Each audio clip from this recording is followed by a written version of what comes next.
మేనేజ్మెంట్లో చాలా ఇష్టం ఉండే, అందులో కూడా అతను డిప్లొమా కోర్స్ చేయడం జరిగింది. 2004లో మాకు పత్రి గారి పరిచయం జరిగింది. అప్పుడు వేణు చాలా చిన్నవాడు. ముంబై మహానగరం చుట్టూ మహారాష్ట్రలో ముంబై, భివండి, కళ్యాణ్, థానే, పూణే, నాసిక్ ఎక్కడ కార్యక్రమాలు చేసినా వేణు హైదరాబాద్ నుండి సెలవు తీసుకొని వచ్చేవాడు. కుర్చీలు, టేబుల్లు క్లీన్ చేయడం సార్ గమనించేది. అటువంటి వేణును సార్ ఎందుకో చూస్తూ ఒక రోజు ఫోన్ చేశాడు. ఫోన్ చేసి ఏమన్నాడంటే, మా ఇంటి పేరు పాము, నా పేరు మనోహర్, నేను డాక్టర్, నన్ను అందరూ మహారాష్ట్రలో డాక్టర్ పాము సార్ అని పిలుస్తుంటారు.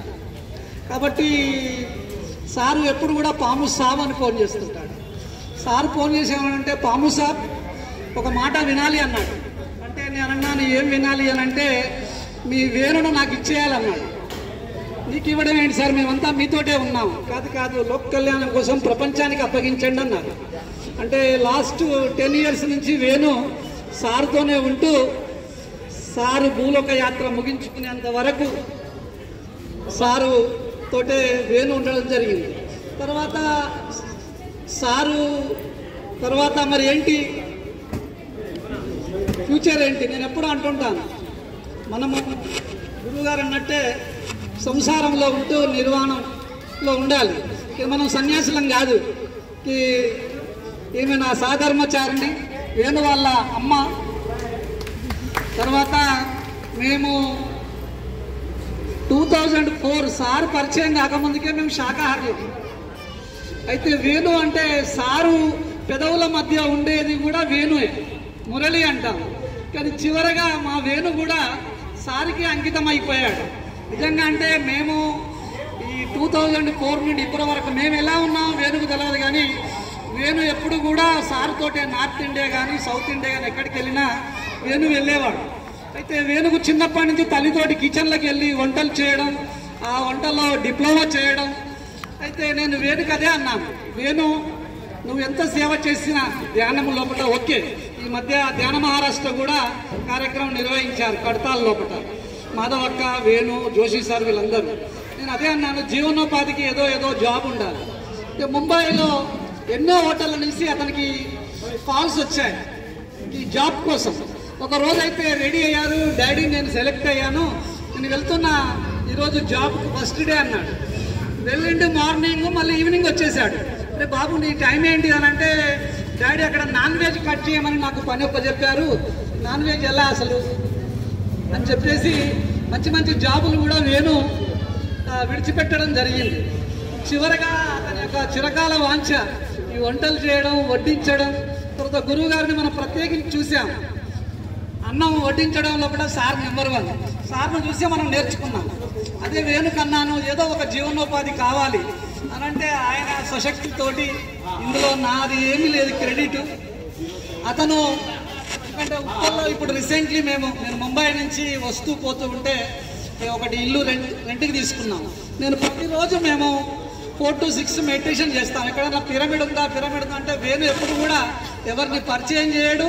ఆయన కూడా అంటాడు, నేను పత్రి సార్తో ఉన్నా, నేను అలా ఇలా అని నా గురించి మీరు అసలుకే మాట్లాడొద్దు, మీ గురించే చెప్పుకోవాలి అని అంటే నేను కూడా ఓకే అనుకునేది. ఇప్పుడు ఈ కార్యక్రమం వల్ల మేడం గారి పిరమిడ్ గురించి తెలిసింది.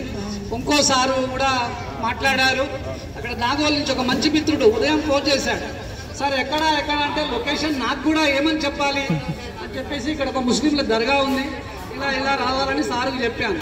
అంటే ఇంతమంది ఆత్మబంధువులు ఉన్నారు ముంబై మహానగరంలో. సార్ ఎప్పుడు అనేది ఎంతమంది వస్తారు మీకు తెలుసా అనేది, నాకు తెలియదు సార్ అంటే 50 మంది, 60 మంది, 70 మంది వచ్చేది. ఇక్కడ ముంబైలో ఎవరికి సమయం లేదు. కానీ 2004లో నేను ఫస్ట్ ప్రోగ్రాం నిర్వహించినప్పుడు గురువు గారు అంటే ఆంధ్ర తెలంగాణ నుంచి గురువులు వచ్చేది. ఏనుగు మీద అంబారితోటి స్వాగతం చెప్పాలి. తర్వాత బాజా భజంత్రులతోటి సాయి కుమార్ రెడ్డి వచ్చాడు ముందుగా. నేను సార్ను ఎలా ఇన్వైట్ చేయాలంటే సింపుల్, పూలమాల వేయొద్దు, కాళ్ళు మొక్కొద్దు, మనం అందరం శాకాహారులం అని అంటే నేను అనుకున్నా ఇది విచిత్రంగా ఉంది ఈ గురువు గారు అని చెప్పేసి. సార్ మా ఇంటికి రావడం జరిగింది మానసరోవర్లో. వచ్చిన తర్వాత సార్ నన్ను అడిగారు, ఎంతమంది వస్తారా ఆడియన్స్ అన్నారు. సార్ మీకు తెలుసు అంటే నాకు తెలుసు, ముంబైలో 50-60 మంది. ఫస్ట్ టైం 3200 మంది ఆ కార్యక్రమానికి రావడం. 2004 నుంచి కోవిడ్ వరకు సార్ సంవత్సరంలో 2 సార్లు టార్గెట్ ఇచ్చేది, ప్రోగ్రామ్స్ చేసేవాళ్ళు. అందుకే ఇంకోటి ఏంటంటే నేను 1969లో వెళ్ళినా మీలాగానే తెలుగు బ్రతుకుతున్నాను.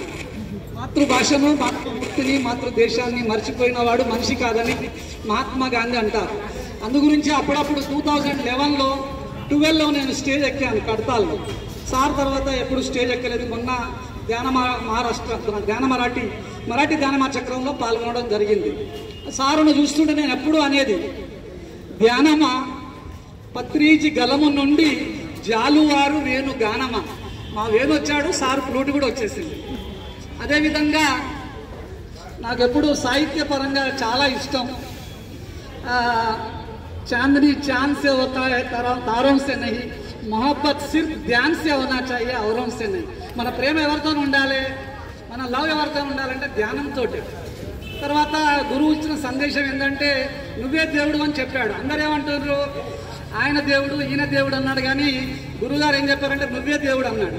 మళ్ళీ అతడు ఏమన్నాడంటే నేను గురువు కాదన్నాడు, కేవలం నీ శ్వాసే గురువు అన్నాడు.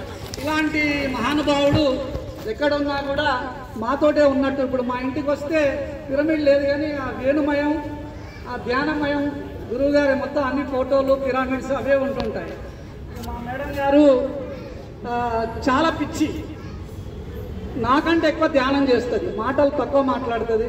తర్వాత ముంబైలో ఉంటే కూడా 50 మంది 60 మంది 100 మంది వచ్చిన సార్ తోటి వంటలు చేసి పెట్టడం. సార్ గుణం ఎటువంటిదంటే ఆమె సార్ కానీ వడ్డించకపోతే ఆ ప్లేట్ తీసుకెళ్ళి డ్రైవర్కి ఇచ్చేది. అప్పుడు సార్ జీబులో వచ్చేది. తర్వాత వేణు స్థితప్రజ్ఞుడు, ఎవరితోటి క్రెడిట్ తీసుకోడు, నేను అని చెప్పుకోడు, ఆయన పనేందో ఆయన చేసుకుంటూ వెళ్తుంటాడు. తర్వాత మాకు కూడా చెప్తాడు, ఎవరితోని కూడా నేను సారుతోటి ఉన్నానని కానీ ఆ వేణు మా అబ్బాయి అని కానీ నువ్వు ఎక్కడ చెప్పుకోవద్దనంటే, మొన్న మరాఠీ ధ్యానమా చక్రం వరకు ఎవరికి తెలియదు వేణు మా అబ్బాయి అని. కానీ ఆయన కూడా చెప్పుకోకపోయేది మా డాడీ పాము సార్ అని. మొన్న అతనే స్టేజ్ పై ఎక్కి మా అమ్మ నాన్నని స్టేజ్ ఎక్కించాడు. నేను కూడా గర్వంగా చెప్పుకోవడం జరిగింది. ఇంకోటి ఏంటంటే ఇక్కడ చెప్పొద్దు కానీ నేను చెప్పాలనుకుంటున్నాను, ఈ ధ్యాన ప్రయాణం లోపల వేణు పెళ్ళి లేట్ అయింది. అయితే మన సంజయ్ కింగ్ ఏమన్నాడంటే నీ పెళ్ళి కావాలంటే ఆ గడ్డం తీసేయవా అన్నాడు. ఇక ఆయన ఎప్పుడు తీసేస్తాడో తెలియదు, కానీ మా మేడం అంటుంది నువ్వు ఎందుకయ్యా, మనం అనుకోలే వేణు హోటల్ పెడతాడని. హోటల్ వచ్చేసింది, హోటల్ కూడా రావచ్చు. మేము ఒకటే కోరుకుంటున్నాం, PSSMలో వరకట్నం లేదు, వేణుకు నచ్చిన అమ్మాయి ఎవరైనా పర్లేదు, ఏ క్యాస్ట్ అయినా పర్లేదు, ఓన్లీ వాళ్ళు మెడిటేటర్లు అయి ఉండాలి. వేణు కూడా ఇదే ఉప్పల్లో హ్యాపీగా SEM గ్రాండ్లో ఘనంగా పెళ్లి చేద్దాం. ఇది నా చిరకాల వాంఛ. అందుకే గురుగారిని చూసినప్పుడు కాలిపోతూ కాంతినిచ్చే చిరుదీపం గురువురా, రాలిపోతూ కావిని విరజిమ్మేది గురువురా, గురువే మన గుడి దీపం, పత్రిజీయే జగతికి మణిదీపం. ఒకసారి గట్టిగా సారుకు చప్పట్లు కొడుతూ, ఎందుకంటే జీవితం అంతా కొన్ని వేల కార్యక్రమాలు వ్యాఖ్యాతగా పనిచేయడం జరిగింది. అఖిల భారత తెలుగు మహాసభలు, మహారాష్ట్ర తెలుగు మహాసభలు ఇలా చేస్తూ అక్కడ మరాఠీ వాళ్ళకు ఇక్కడ తెలుగు వాళ్ళకు అవినాభావ సంబంధం ఏంటంటే మా అమ్మ తెలుగు, మా పెద్దమ్మ మరాఠీ. అమ్మ కడుపులో పుట్టాను ఆంధ్రప్రదేశ్లో, పెద్దమ్మ ఒడిలో పెరిగాను మహారాష్ట్రలో. అమ్మ భాష తెలుగు జిలేబీ తీయదనం తీపిగనం, పెద్దమ్మ భాష మరాఠీ గులాబీ సౌరభాల సుగంధం, దేశ భాషలందు తెలుగు లెస్స అంటూ విశ్వవినీలాకాశంలో తెలుగు జెండాను ఎగురవేశారు శ్రీకృష్ణ దేవరాయలు. ధర్మో రక్షతి రక్షిత అంటూ కాషాయ పతాకాన్ని ఆవిష్కరించారు ఛత్రపతి శివాజీ. ఆట వెలుగులు రాసి సాటి లేరని పిలుచుకున్నారు వేమన, అభంగాలు రాసి మేటి అనిపించుకున్నారు తుకారామ.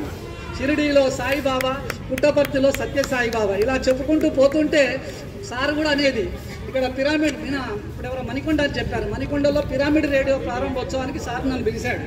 ఆ కార్యక్రమం మొత్తం సారు నాకు మైక్ ఇచ్చి మాట్లాడన్నాడు. అరే సబ్జెక్ట్ లేదు, ఏం మాట్లాడు, ఏం దోస్తే అది మాట్లాడన్నాడు. అంటే అలాంటి అవినాభావ సంబంధం పృథ్వీతోటి. కాబట్టి ఈ జీవితంలో, ఈ శరీరంలో ఆత్మ ఉన్నంత వరకు మేమైతే పత్రిశ్రీ గారికి మర్చిపోము. వేణు ఇక్కడ హోటల్ పెట్టుకున్నా కూడా పిరమిడ్ స్పిరిచువల్ సొసైటీకి, శాకాహార జగత్తుకు, పిరమిడ్ జగత్తుకు, ధ్యాన జగత్తు గురించి ఆయన కార్యక్రమాలు నడుస్తూనే ఉంటాయి. ఇంత చక్కగా మీరు వింటున్నందుకు, ఇంతమంది పరిచయం అయినందుకు మరందరి కాంటాక్ట్ నెంబర్ నాకు కావాలి.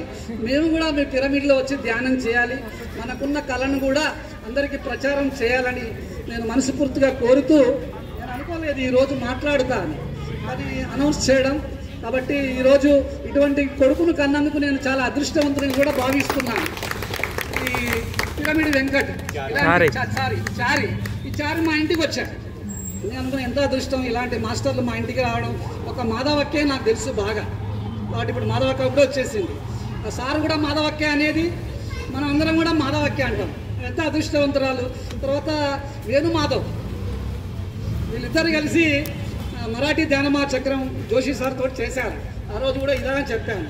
కాబట్టి వేణు ఈ యొక్క ప్రొఫెషనల్గా ఈ జాబ్ చేసుకుంటూ ఎక్కడ కార్యక్రమాలున్నా, మేమైతే ఇప్పుడు 90% హైదరాబాద్లో ఉంటున్నాం, ఒక 10% ముంబై. పెద్దబాబు ముంబైలో ఉన్నాడు కాబట్టి వెళ్ళడం రావడం. I'm a motivational speaker. Some schools, some colleges, some ఆర్గనైజేషన్లో నేను మహిళల గురించి 8th మార్చ్ మహిళా ఉమెన్స్ డే అవుతుంది. అత్తాకోడళ్ళ గురించి, అమ్మ అంటే ఎలా ఉండాలి ఏం సంగతి అని మహారాష్ట్రలో మరాఠీలో కార్యక్రమాలు చాలా జరిగాయి. మనం అనుకుంటున్నాం నెక్స్ట్ మార్చికి నేను ఇక్కడనే ఉంటాను.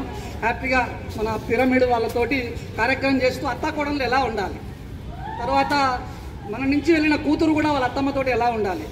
చాలామంది సూసైడ్ చేసుకుంటారు. ఈ జన్మ మళ్ళీ మళ్ళీ రాదు, మనం రావద్దనే కోరుకుంటున్నాం. కానీ ఏం జరుగుతుంది తెలంగాణలో కానీ అక్కడ కూడా, ఇక్కడి నుంచి బ్రతకొస్తారు అంటే అమ్మాయి భార్యాభర్తలు గొడవ పడంగానే సూసైడ్ చేసుకుంటారు. చాలామంది ఆడపిల్లలు సున్నితమైన హృదయం ఇప్పుడు మారిపోయినట్లే. ఎందుకంటే పిల్లలు జాబ్ చేస్తున్నారు, లక్షల శాలరీ వస్తుంది కాబట్టి నువ్వేంటి నువ్వు పోతే నువ్వేంటి నేను బ్రతకగలుగుతా అని. కాబట్టి ఒకటే నేను కోరుకునేది అంటే, గురుగారు కూడా అన్నారు మహిళా ధ్యానమా చక్రం చేశాడు. తర్వాత మన ఫ్యామిలీలో మ్యాక్సిమం మహిళలే సార్ ఫాలోవర్స్ కనపడుతుంటారు. ఇక్కడ కూడా నేను చూస్తుంటే చాలా చక్కగా మీతో పాటు మీ ఫ్యామిలీ మెంబర్స్, మీ హస్బెండ్ను, మీ ఇరుగు పొరుగును ఎవరినో మార్చాలని కాకుండా మన ఇరుగు పొరుగు కూడా ధ్యానులే ఉండాలి కదా. తర్వాత మీరు చేసే కార్యక్రమాల్లో ఫుడ్ ఆర్డర్ చెప్పండి, లేదు తక్కువ లాభంతో, ఒక్కోసారి సొంత లాభం కొంత మానుకొని శాకాహారం గురించి ఆర్డర్స్ వచ్చాయి. కాబట్టి ఏది కదే చెప్పాను, భగవంతుడు మనకి ఇచ్చాడు, భోజనానికి ఇబ్బంది లేదు, 2 పూటల హ్యాపీగా జీవిస్తున్నాం, బ్యాక్ బోన్గా నేను ఉన్నాను. కాబట్టి ఎక్కడి నుంచి ఆర్డర్ వచ్చినా కూడా మన వాళ్ళని ఇక దొరికిందిరా బరకని తెలంగాణ భాషలో అంటారు కదా, అలా చేయకుండా హ్యాపీగా వాళ్ళ బడ్జెట్ లోపలనే మీరు పంపించండి అని చెప్పేసి నేను చెప్పడం జరిగింది. తర్వాత మీరు వేణుకు కూడా మీ యొక్క బెస్ట్ విషెస్, బ్లెస్సింగ్ అంటే సార్ ఒప్పుకోడు, మీ బెస్ట్ విషెస్ ఇస్తూ ఎక్కడ కార్యక్రమాలు అయినా కూడా మీరందరూ సహకరిస్తానని ఆశిస్తూ మరొక్కసారి పత్రిజీ గారికి గట్టిగా కరతాళ ధ్వనులతో ఆయన ధ్యానించుకుంటూ నా ఉపన్యాసం ముగిస్తున్నాను. Thank you, thank you, thank you. Thank you very much sir. Venu madam present madam 2 మాటలు ప్లీజ్. ఫ్రెండ్స్ ఎవరైనా మేడం ఎంత దూరం నుంచి వచ్చారు, మీరు కాంటాక్ట్ మెసేజ్ పెట్టాను.